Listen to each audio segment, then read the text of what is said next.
insight with just the whole dynamic of how do we start over, where do we start from with fixing what's wrong with policing in our communities.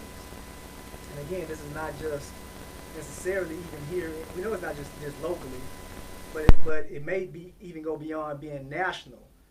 There seems to be an international crisis with the idea of policing and police abuse of powers, and us trying to figure out where is the balance without complete anarchy and saying we don't need police on our streets. And so there's been, to me, it's been a lot of, I guess, demoralizing factors that have police feeling some kind of way and also have us feeling some kind of way, but we've been feeling some kind of way. And what I've seen historically is that it just seems to be, with law enforcement in general, a mentality that says we protect us and police them. And there just doesn't seem to be enough rules that apply to police in the same way that those standards should apply and would apply to us. So right now, again, there is just so much uncertainty, so much chaos. So we want to get into those topics today and just talk about, again, what that means for the politics of things. And I can't wait to interview someone with so much experience and background, and then a man of color that can just kind of shed some light on what we're seeing and maybe give some suggestions on what should be probably put in place so that we can come out of this thing with a with a fresh start, with a clean slate, with the ability to move forward as a nation that and that will bring about the real change that we've been desiring to see. I think it's really interesting again that we've created a global movement, and I personally think that this is even bigger than the civil rights movement. I think that the main difference is that the civil rights movement was galvanized a lot better and mobilized. There were far more clearly defined organizations and political, religious community leaders that were very effective in guiding the people towards the common goal, whether it was the Civil Rights Act, and those things that were passed during that time. And so we need to keep that momentum. I find it interesting personally that we some of us we finally gotten a taste of the power we hold.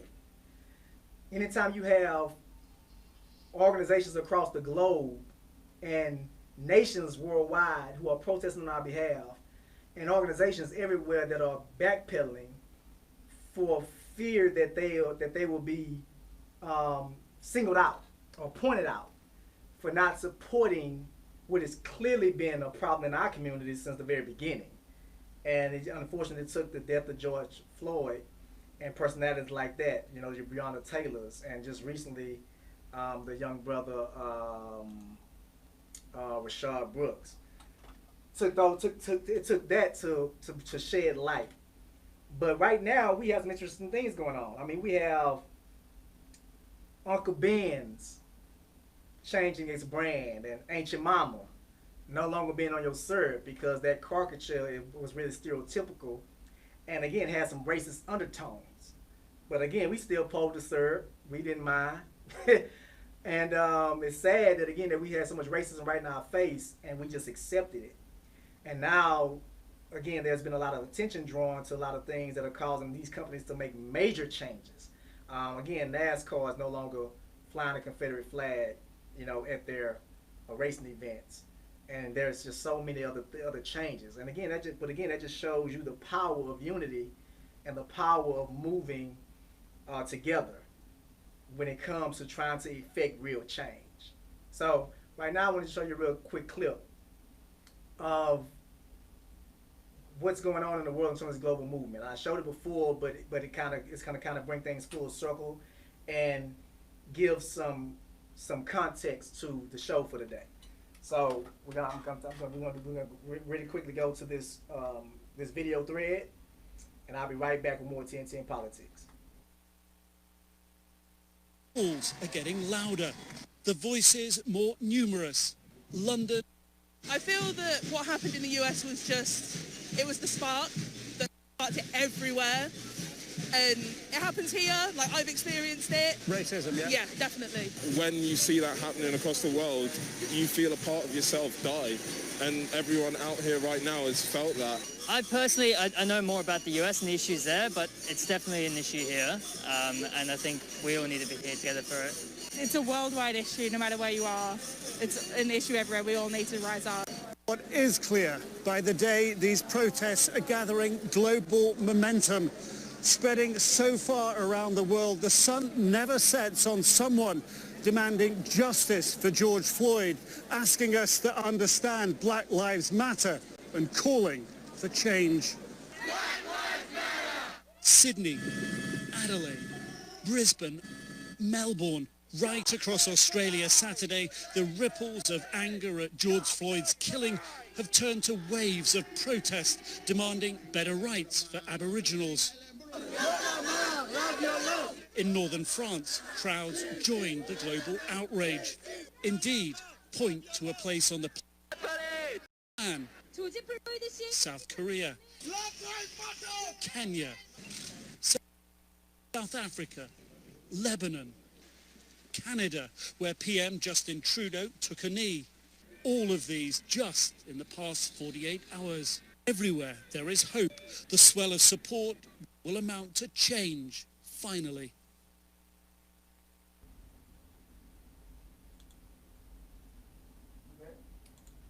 So, again, as you can see, we have really interesting things going on with us and our people, and we have a lot of really strong momentum. And it's up to us to really be able to understand the significance of that and how we can ride that wave. And we have to be very, very mindful of the power we have. And not abuse that power or take it for granted. So I want to talk a lot more about the whole policing situation, because we saw very clearly a lot of, again, these protests globally was not all peaceful, and the sad part about it is even the ones that were peaceful was often met with extreme police brutality. There's countless accounts, there are countless accounts of the extremities of the police brutality that took place, even with the peaceful protests all throughout the nation. And what I found disturbing was even after the George Floyd situation, it almost seemed like police felt like they were now being demonized and attacked, and took it upon themselves to start getting even more aggressive and even more brutal. And some of this brutality was taken out against not only innocent people, but journalists, clearly showing media passes, just getting beat down and brutalized and sprayed and shot with rubber bullets. But again, there's been so many accounts that, again, it was hard to keep count. And that's really sad, because you have the people protesting against the very thing that now you are executing and continuously displaying over and over again, in the midst of the very thing that had the people out in the streets marching in the first place. And then we have a president who is so stuck on getting reelected that he would want to clear out a whole peaceful protesting situation, spraying them with gas, knocking them down with shields, beating some people to a bloody pulp, just so he can walk across the street and take a picture with a Bible that he held upside down and has probably never read in his life. Anytime you have those kind of situations, again, you only exacerbate, you only contribute to the problem, and it doesn't fix it. And so I'm just eager to talk to our local personality and face of policing, to ask some real serious questions about where do we go and how do we fix what's broken. Clearly, policing, to some degree, especially where it affects the black and brown communities, is broken. And we have to figure out how do we recover from that and rebuild those relationships in such a way that makes it a healthy relationship and that doesn't continue to go in the opposite direction. Because right now, it's on a downward spiral. If you're keeping up with the news, you know what's going on in Atlanta right now specifically, it is unbelievable, the extremities that police are going through or are going to show this divide. You know, it's blue and then it's you. It's us against them. Like I say, we protect our own and police the rest. And so we have a really, really great show lined up for you today, and I want you to be a part of that. So again, don't forget to call in.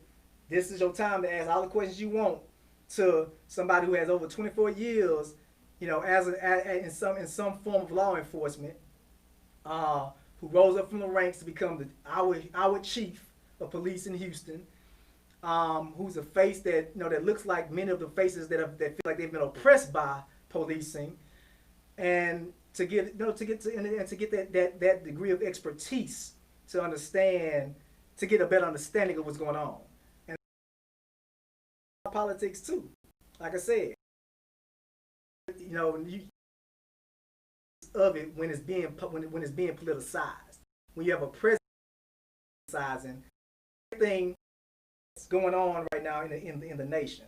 And a president who recently made Juneteenth famous. You just have to exhale, man. Take a breath. Obviously, he made it famous to himself because he clearly didn't know about it. And no, but again, the slaps in the face, the insults, you know, the stuff that's constantly coming out of a person who at the very least should take some cultural sensitivity classes, has no idea, because he's just subconscious racist or unconscious racist. They were born a certain way and think a certain way and don't realize that it's really, really, really extremely racist. But again, numbers 832-649-8406. Again, 832-649-8406. Hoping you call in today because you have an opportunity right now to ask all the great questions you want. So again, we're going to take a quick commercial break. When we come back, we're going to check out this interview with, again, City of Houston Police Chief Clarence Bradford. And I hope some of y'all call in because it's going to be an exciting, very informative situation. I'll be right back in 2.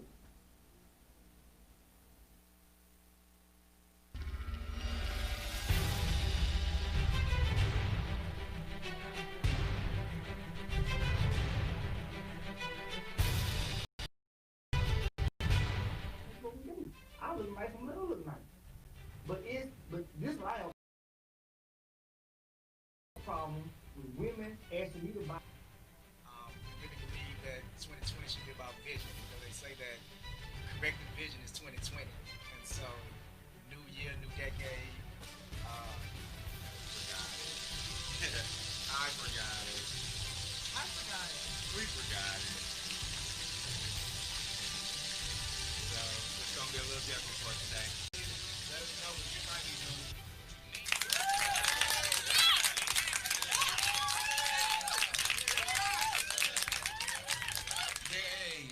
Hey, good evening. Welcome to the Simon's Christian TV show. We on there, And I'm your host, Shamir Baker, and this is Business One-on-One. Today, we're going to give you 10...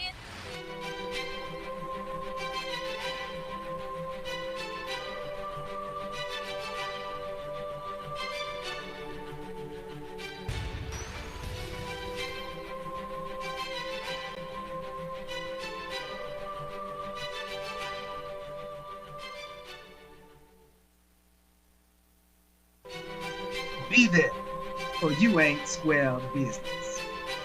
Avani J Studio, the network that adds to your network. Stay tuned.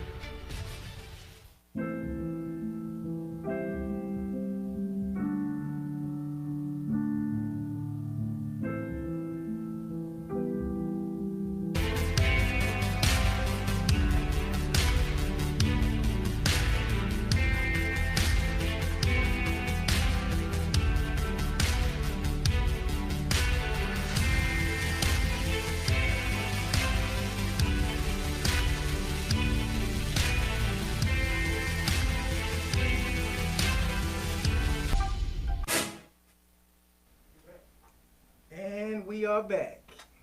So again, welcome to TNTN Politics, your political rights and no outlet. I am your host, Edward J. Davis, and we have some really great opportunities with this whole global movement, with all companies jumping on board, with the understanding that this was a perfect storm, and all the elements have been put in place right now for us to make major changes. We see the power we have to affect change, and even though we have definitely not been as politically active as we need to be, or even politically informed as we need to be, we need to understand. Monumental change, and our lives being transformed in a way that we could have never imagined, and it'll never be the same. Even if you look just at the COVID-19 situation and this whole pandemic, like I told you, it's like a double pandemic for us, because we have the pandemic of racism and which is both of them are global, both of them affecting our breath and our ability to breathe, and we have these global pandemics. But even with the COVID situation, we know that they are still predicting, even right now, that an estimated 200,000 people will be dead by September or around that time. And we know that it's definitely on the rise in at least 29 states. Florida possibly being the next hotspot like New York was. It's ravaging South America and Latin countries. And even Texas is one of the states that is through the roof. And so we just know that 2020 has been transformational. Life will never be the same for us again. But what is it going to look like on the other side? And so I want to go ahead and get to this interview.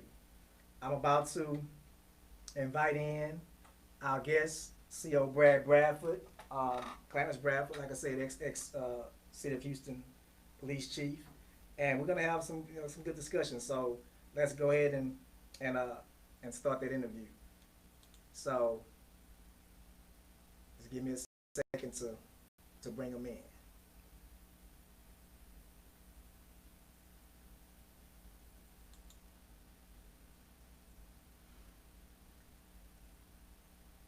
Mr. Bradford, can you hear me?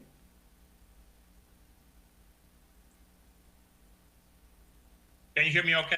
I can hear you. I can hear you. Yes, sir. Can you hear me? Can you hear me? Yes, quite well. Okay, thank you, sir. Thank you. I want to first say thank you for being on the show and giving me your time. I want to say Happy Father's Day if you're a father, and Happy Juneteenth. Thank you. I appreciate the invitation. I appreciate the invite from Ms. Jacqueline Terrell also, and her working out the scheduling logistics to make this happen. I'm looking forward to a discussion to help inform me from your listeners' perspective as to how they view things today, and your perspective as well, but also for me to share some of my ideas and opinions based on my education, training, and experience in this public safety arena as well. Yes, sir. Yes, sir. So the very first thing I want to kind of hit on is that we certainly know that. Hold on. I'm getting feedback. Can you hear me? Yes, I can. Okay. So that's just me. Okay, that's fine.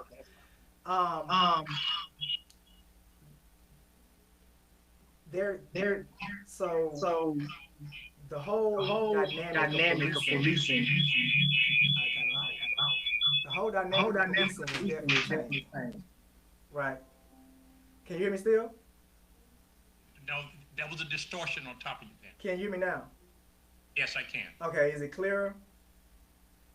It's fine. Okay. So the whole dynamic of policing is definitely changing. And as a person who was in law enforcement, I believe for roughly 24 years or better. Yes. Rose through the ranks to become, the City of Houston police chief. You have a wealth of knowledge and experience in that lane. And we see that across the globe right now, there's been this outcry, mainly, of course, sparked by the George Floyd situation. What I want you to do is basically inform, I guess first inform my audience on what it is that that you see is actually the problem, and how can we go about fixing what's broken when it comes to policing, police oversight, and even the abuse of powers of certain officers, not pigeonholing the entire police force. I think it's fair to say, excuse me, I think it's fair to say what we are experiencing now reflects 10 to 15 years outcry from the citizens that was primarily disregarded by in Houston and America. There's been an outcry for several years from the community, greater involvement, greater oversight of certain aspects of police operations, specifically how police misconduct complaints are received, how they are reviewed, and how they are handled. The process that has been used for the past several years, that process is no longer trusted by most citizens. And it's not just citizens in the minority communities. Most citizens do not trust the process that is used today to receive, review, and dispose of police misconduct allegations. Now, that's been an outcry for 10 years plus to revise that process. Police has resisted that just adamantly. There's confusion and misunderstanding concerning investigations related to police use of force and police shootings. When a police shooting occurs, usually there are several entities involved in that particular investigation. The preliminary scene investigation and intelligence work normally take several months for the officers to respond to the scene, whoever's going to investigate it, respond to the scene, interview witnesses, collect evidence. Once that is done, you have to do follow-up investigative work to locate additional witnesses, to access body cam, dash cam video, cell phone video, maybe video from businesses and homes nearby. Then you have to have forensic work done by crime lab, whether that is DNA work, ballistic, fingerprint, autopsy reports. All of that data gathering, that process takes several months before that case is ready for presentation to a grand jury. And in Houston, Harris County, the district attorney here, Kim Ah, has a process in place where Civil Rights Division assistant district attorney and investigators, they go to the scene of these shootings.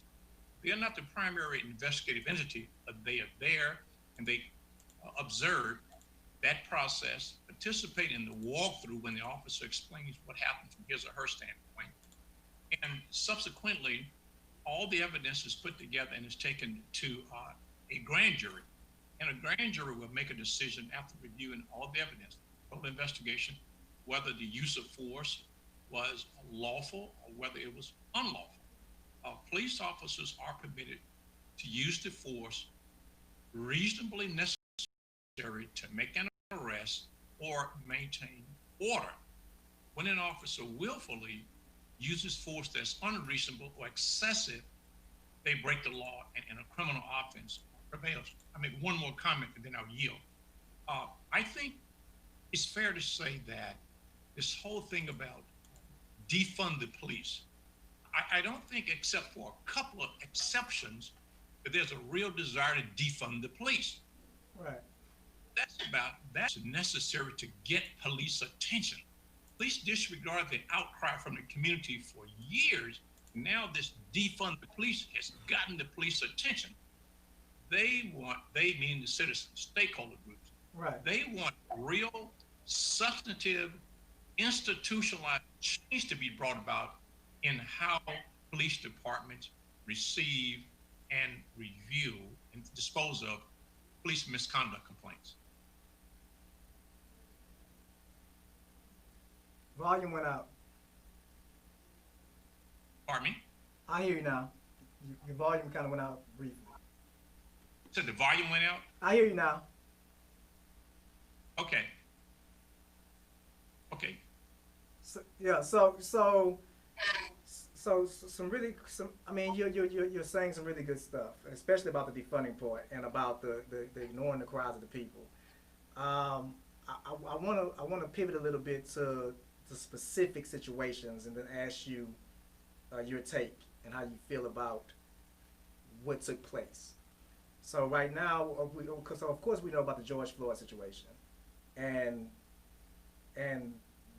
how that whole thing kind of played itself out.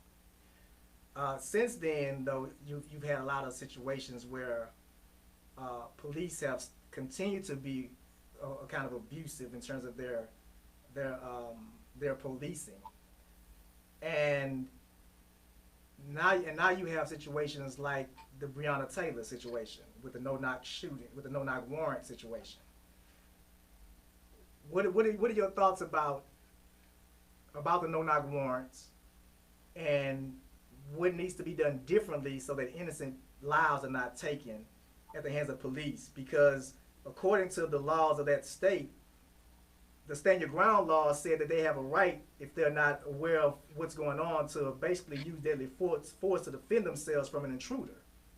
However, the intruder was the police, who kicked the door in and shot a woman about 8 times and let her die on the floor, because of this whole no-knock warrant policy that's in place. Or so how do you feel about the no-knock warrants?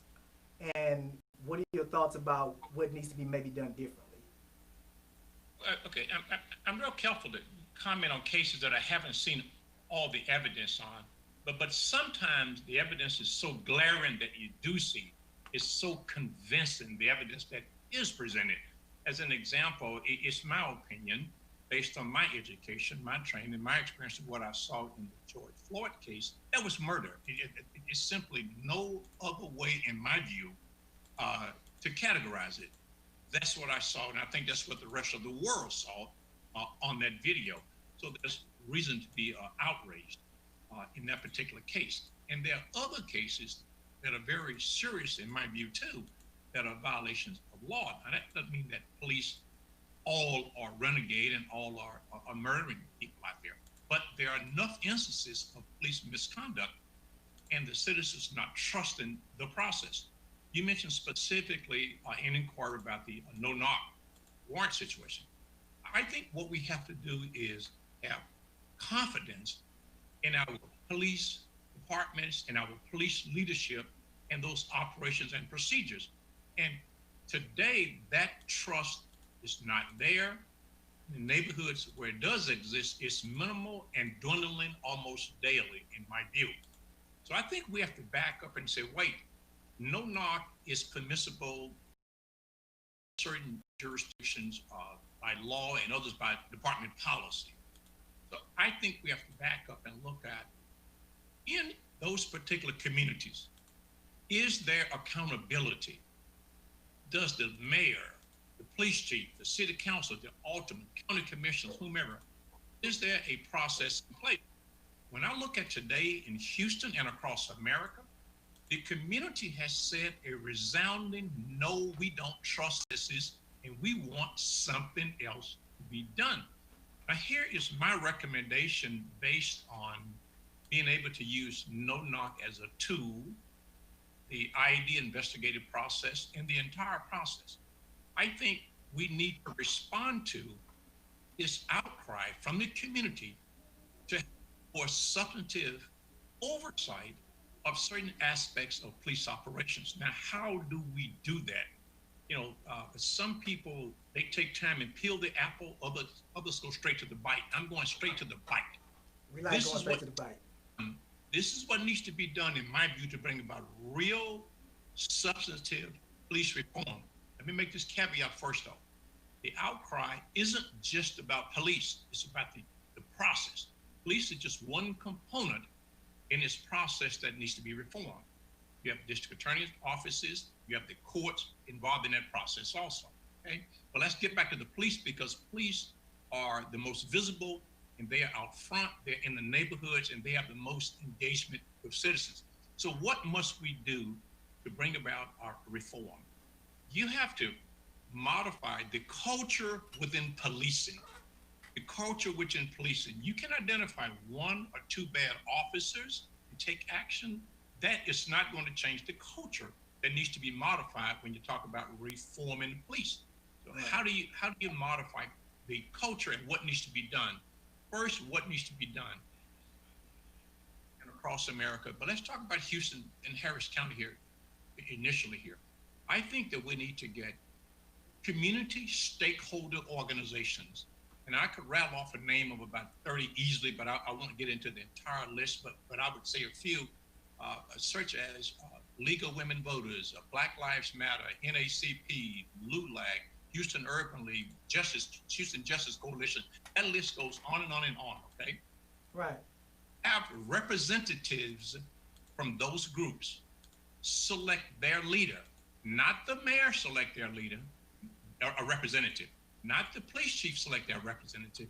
Let's have a discussion in this community about what's the criteria, what's the qualification to serve on this particular board. Let's have that discussion. Okay. What's the criteria, what's the qualifications? And once we agree on what the qualifications are, what the criteria is, then only that particular group is permitted to select their representative. And they submit their representative, and nobody can remove or recall that representative but that group. Not the mayor, not the police chief, not the sheriff, only that group can recall their representative.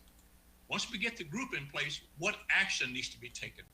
There needs to be a review of how police are recruited, how police are trained, how police performance is evaluated, how police complaints are received, how police complaints are investigated, how police complaints are finalized or disposed of. The community must be part of a process to review all of those components. And also, a police representative should be at the table as well. Now, what are those components? This is how you change the culture in organizations, specifically in policing.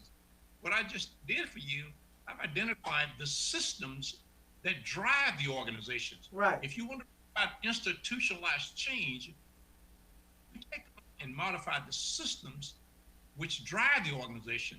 And I will submit to you, that is what is terribly needed here in Houston and across America when you look at policing. Police, we work for the citizens. This isn't about the outcry. Don't be bamboozled, flim flam, or hoodwinked. This isn't just about the release of body cam video. Right. The community's outcry is much broader than that. They want substantive input in certain aspects of police operations.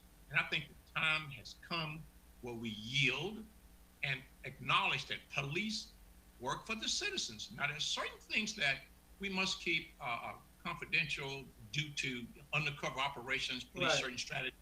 But the things that communities doing an outcry for, should be doing it, and I support those things. So I want to say this. I really appreciate your transparency, your candidness, and again, you're getting straight to the point. There definitely needs to be an overhauling of the system. I want to ask you, do you believe that there is systemic racism within the police force? I think there's a culture that embodies certain biases. I have experienced racism myself in the police department, in the Houston Police Department, and I've heard stories about others in other police departments. So I'd be naive to say that America as a society has racism, but the police department doesn't have racism. Sure, the police department has racism because the police department is made up of members from the broader society. It is how we deal with allegations of misconduct. We can't police or legislate how someone feels, Right. what they believe, but we can police, monitor, and govern through policies, laws, our conduct and behavior, okay? It doesn't matter that much to me about how one feels. if their conduct and behavior is professional, ethical, and within protocol. So how do we get? Because I know you don't like commenting on situations that you're not familiar with, but I just want to bring up another situation that's really kind of troubling, and I think it also speaks to something else that needs to be done within the police force. Maybe better training. Not sure what the answer is, but maybe you can chime in. But the whole Rashard Brooks situation in Atlanta, where the young brother was, it started out as a calm situation. He fell asleep in his car in a drive-through. Clearly, he was, somewhat intoxicated, and it led to an attempt to arrest him. At that point, scuffle broke out, and he kind of really manhandled these two officers to the degree that he actually took one of their tasers and then took off running, and was shot down dead right behind the Whataburger. Right now, so I don't necessarily want you to comment on that. I want you to comment on the response. So as a result of that, the officers were charged with, the main officer that shot was charged with murder. In response to that, Atlanta police, at least in 2 zones, are not responding to calls. So in their protests, they're refusing to do their job.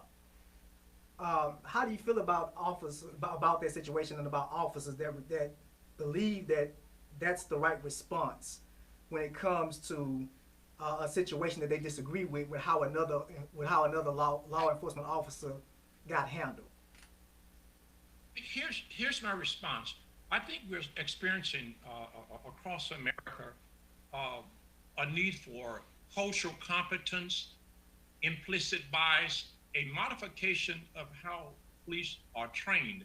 And I'm not the guy to say that we don't need additional training, because you cannot ever get too much training. But everything that happens isn't more training, more training, more training. The citizens have heard that for several years now.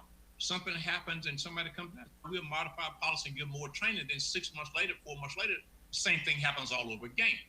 I think we have to dig deeper into how we are doing what we are doing.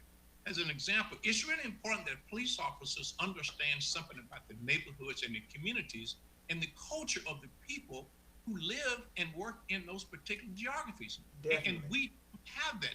We have police officers that are, in some instances, that are not a part of the community. They don't understand the community. And I mean the culture, the folkways, the activities, they don't understand it. So what happens? That means that if someone lives way outside in a suburban area and they come into the police and don't understand the culture in those neighborhoods, they will react to a situation, I believe, that lead them to perceive a threat that's greater than what it is, or perceive a risk factor that may not be there, because they don't understand the culture and the folkways and activities in that particular neighborhood. We should be concerned that, as an example, policing is becoming more complicated and complex. And I don't mean as it relates to the technology aspect of it. I mean complex as it relates to the need to understand human relations and human interaction, understanding cultural competence, implicit bias, understanding those things. We need police officers who are well-educated. And by well-educated, I don't mean necessarily a college degree, because there are people who argue a 4-year college degree doesn't mean you're educated. Well, notice I said educated, not necessarily with a college degree. I agree. The two should be overlapping, but they're not necessarily mutually exclusive, but in some cases they can be. As an example, I want to make the point. I said, we need officers that are well-educated. Why? Because of the complexity of the job. You're dealing with other human beings. Right. And a diverse group of other human beings. Now, in Houston, we recently, Mayor Brown started community policing here. Mayor Brown introduced the idea of moving toward educated police officers. I came in subsequently and pushed forward for education as well. We moved it to a 6-hour requirement. My goal was to try to get it to at least a bachelor's degree. Now, why do we need an educated police officer? I don't fall into the trap of arguing that a certain degree makes one better than the other. I will argue that education does a certain thing. Objective data supports the idea that educated people tend to do three things better: tend to communicate better, tend to write better, and tend to problem solve better. Now, those are three essential skill sets needed for a police officer. No doubt about it. Communication, writing, and problem solving. So recently in Houston, we dropped our education requirement. Well, we have it as an option now. You no longer have to have an education. You have 3 years of work in the workforce, and you can join the Houston Police Department. Now, I think that policing in Houston and across America ought to reassess that. You really want to put young men and women out who are well suited. The fact that you go out with, and you're really young and don't have many life experiences, but you have this tremendous authority to take one's life. You can't get around the fact that you start your career at a young age and don't have much experience. Right. But we require you to have education attainment to better suit you to communicate, problem solve, and write better. So I think it's time to have that discussion as well. So cultural competence and what the community is going to permit in the way of police officer training, police officer entrance requirements, and accountability. I love it. So my final question, I love the transparency. I love the candidness. I love that you are balanced and fair and objective in how you are viewing this, and not having the us against them attitude, or we protect us and police the rest. I personally think that every officer that's not responding to their assigned zone should be that the killing or whatever incident or whatever level of force was used was justified, then the system will determine that.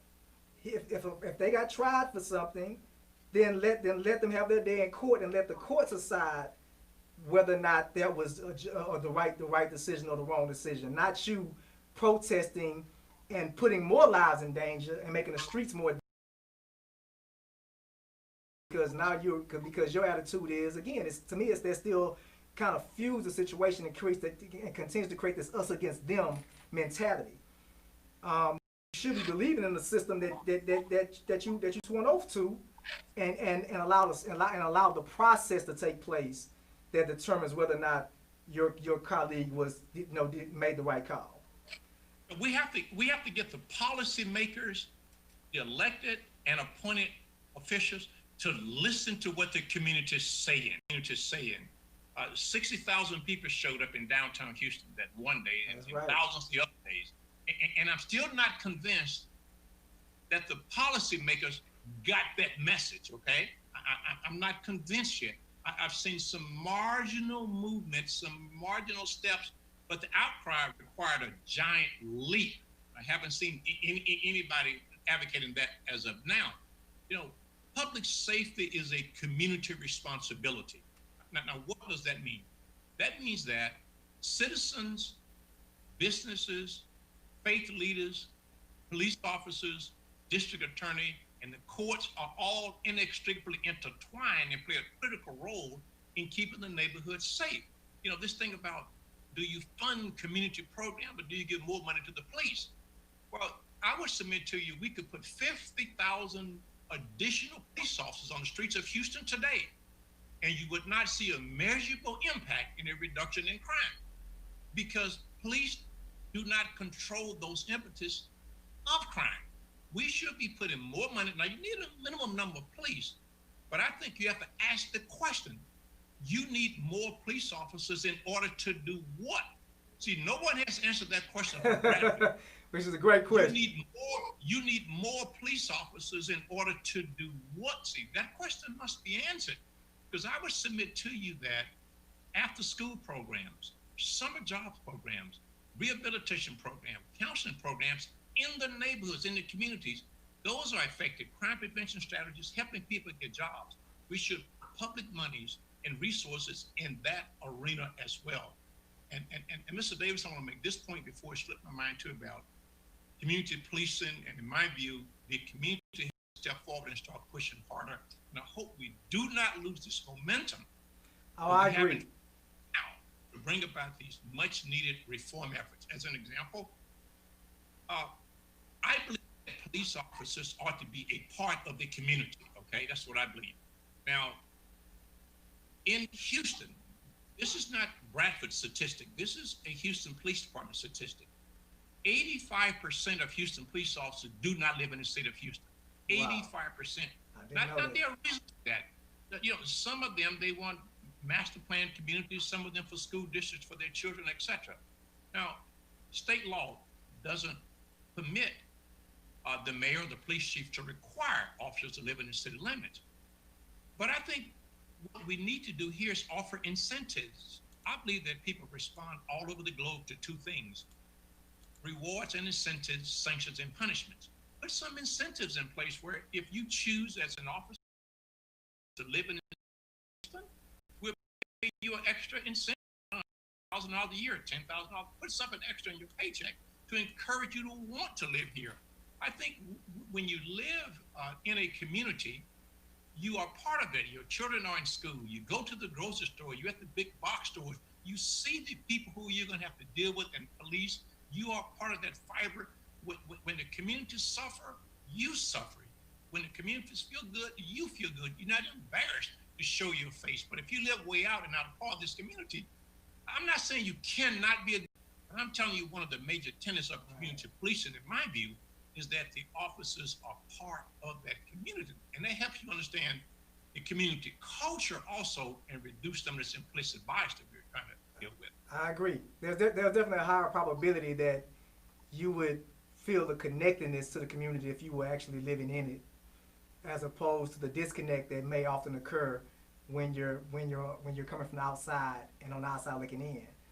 And when you go home at the end of the day, you know, it's those people over there and me over here. Unfortunately, our time is almost up, but I really appreciate you, Mr. Bradford, for coming through. I have one final question for you. This is a hard one. So, but I gotta ask you this. I read some statements from you a while back when you were about to retire, and you said basically that as a chief, there were many things I did well, and I dropped the ball on some things. What do you think that you could have done better, and what advice would you have for the current chief that's currently doing the job that you had? Look, that's a fair question. I can tell you that running the Houston Police Department, 5,000 plus, I had 5,500 officers and 2,000 civilian personnel. Man. A large organization. It is a very difficult job. It is an 18-hour day job, 7 days a week. It's very, very tough. Some of the things that, I would say that the strength lies in the community. You have to balance your officers and how you provide leadership to your officers and how you manage the department.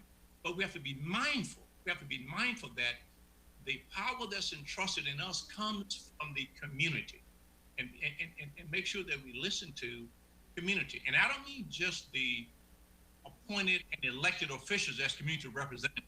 I mean out in the neighborhoods. I did a lot of community initiated work, I think, and I started the first Youth Police Advisory Council in the nation here in Houston, reporting directly to the police chief. I think if I could turn the clock back, I would do more of a decentralized effort. My assistant chief, my command staff, they were all downtown in 1200 Travis. If I could go back, I would not permit that. I would force them to be out into the neighborhoods as well, as opposed to downtown. I would exhaust utmost efforts, more work in the community and more work with the juveniles. I think we lost a group of young people in the past as well. Listen to the young people as to what they see as issues and concerns about police officers and what police officers are doing and are not doing. I love it. I really appreciate you for coming through, for taking out the time to share your expertise, your experience, the wealth of knowledge you have, and I really, really, really hope that the people are listening. You gave some, I mean, you dropped some extremely, invaluable jewels that if people who now are doing your job and that whole system, with, like you said, the DAs, etc., if they are listening and really, really listening this time to the people, because we have their ear. As a people, we also have to make sure that this time we are really heard and we are heard clearly. But if they can take just a nugget of your advice, we will be definitely on a great path to some real change, real and lasting change. Thank you. Thank you, Edward, and again, thank you, Jackie, and I'll leave it with this. The time for the reform is now, not months down the road, not years down the road. Don't lose the momentum. The change is needed now. That's the community's outcry. Thank you, and please help me. Thank you for coming through. Really appreciate you. Thank you. Take care.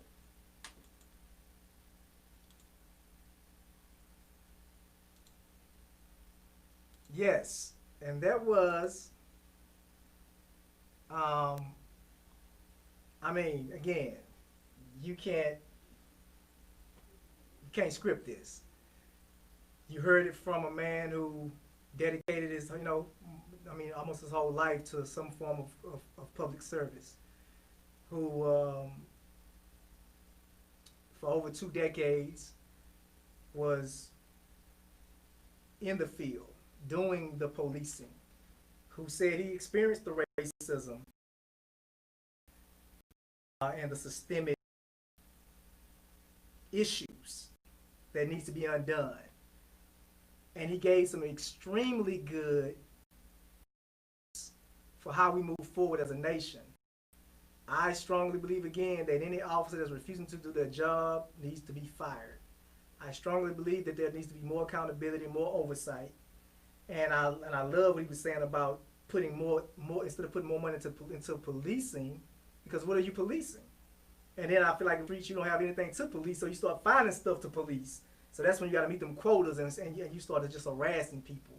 To avoid that, there should be a minimum amount of people policing and way more money funding programs that benefit the community and that stop delinquency and crime rates from going through the roof. So I really hope you got something from the show today. I really appreciate everybody for being. I wish some people would have made a call, because you had your opportunity to talk to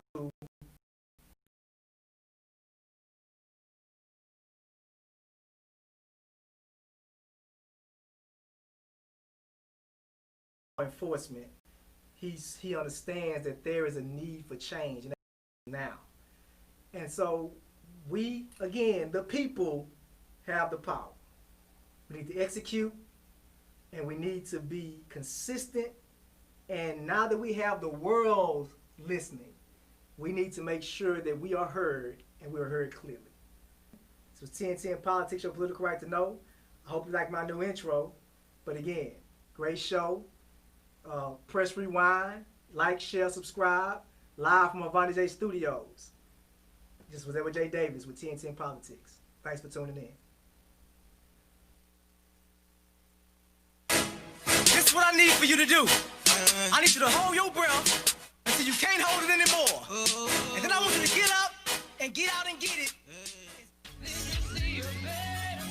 was a boy, now I'm a man. Same stand with the game plan. Bad if you want it to breathe. Let's go.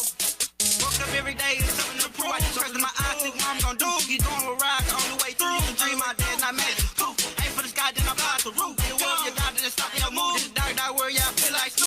Didn't give a fuck, he gave her 2. We fought 9 times, get back up 10. About what's best for us to win. Don't think that you did. Let's talk about procrastination. It is the dream stiller, the dream killer. This one word has stolen more dreams than a lack of money, talent, and resources.